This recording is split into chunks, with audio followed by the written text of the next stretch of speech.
ఏంటి దీపక్, ఇక్కడేమో పెళ్లి రోజు వేడుకైపోతోంది, వాడు ఇంకా రాలేదు.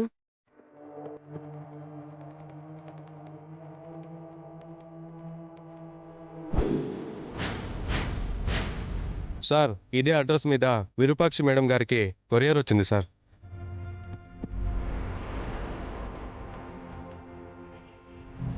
బంటి, నువ్వు హ్యాపీ కదా? నేను వెళ్ళి బట్టలు మార్చుకుంటాను. ఆగండి నాయనా.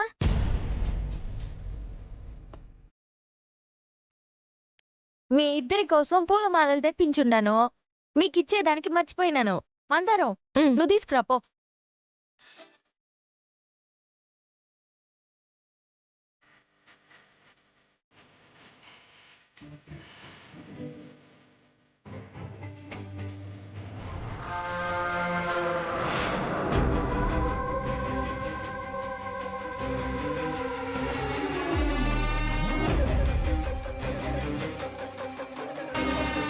ఇదిగో నాయనా, తీసుకో. ఇదిగో అమ్మా, ఇప్పుడు నువ్వు నాయనకి దండయ్యి.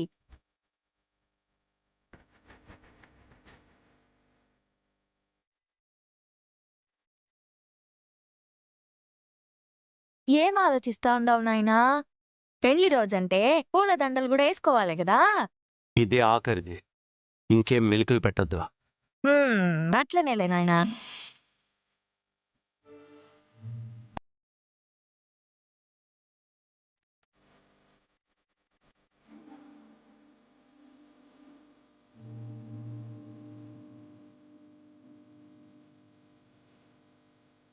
అమ్మా, నువ్వెయ్యి.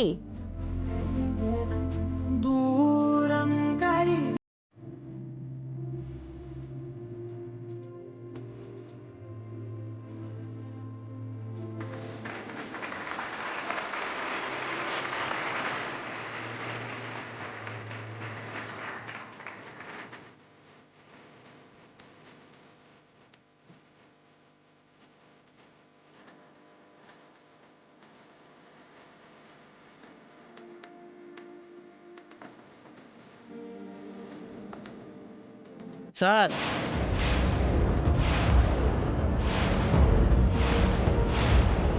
విరూపాక్ష మేడం గారికి ఏదో కొరియర్ వచ్చింది సార్.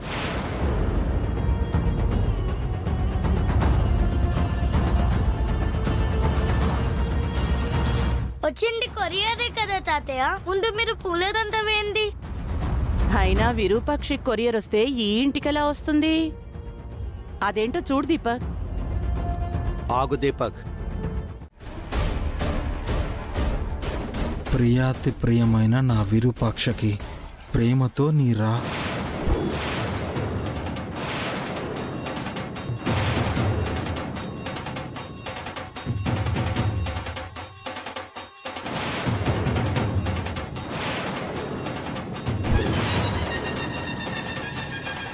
ఇదేదో కుట్రలా ఉంది. అమ్మకి రాఘవ లెటర్ రాయడం ఏంటి, అది కూడా ప్రేమతో? లేదు. ఆపేసావేంటి రాజు? చదువు. చదువు రాజు. అది మీకు రావాల్సిన లెటర్ కాదమ్మ గారు, ఎవరికో వెళ్ళబోయి మీకు వచ్చేసినట్టుంది. అవును విరూపాక్షి, మనిషిని పోలిన మనుషులే ఉంటున్నారు. అలాంటిది ఒకే పేరున్న వాళ్ళు ఎంతమంది ఉండరు?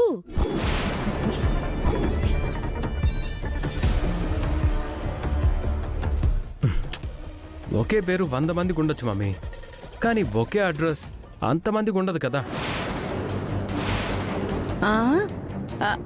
అంటే ఏమంటున్నావు దీపక్?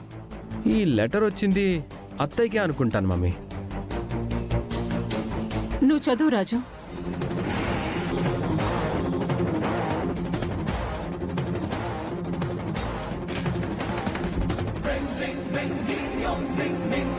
బాబా, ఇప్పుడిప్పుడే అమ్మా నాన్నల్ని కలిపే ప్రయత్నం చేస్తున్నాను. దయచేసి నా ప్రయత్నాన్ని చెడగొట్టకు బాబా. రాజు ఇబ్బంది పడుతున్నట్టున్నాడు దీపక్, పోనీ నువ్వు తీసుకుని చదువు.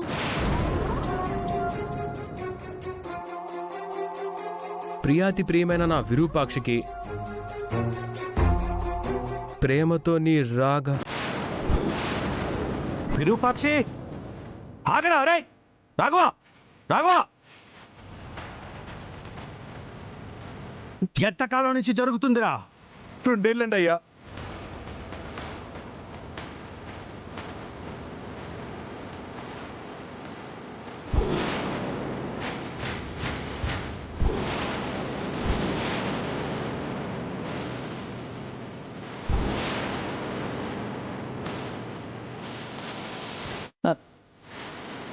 ఏంట్రా దీపక్, రాజు ఆపించోటే నువ్వు ఆపేశావు?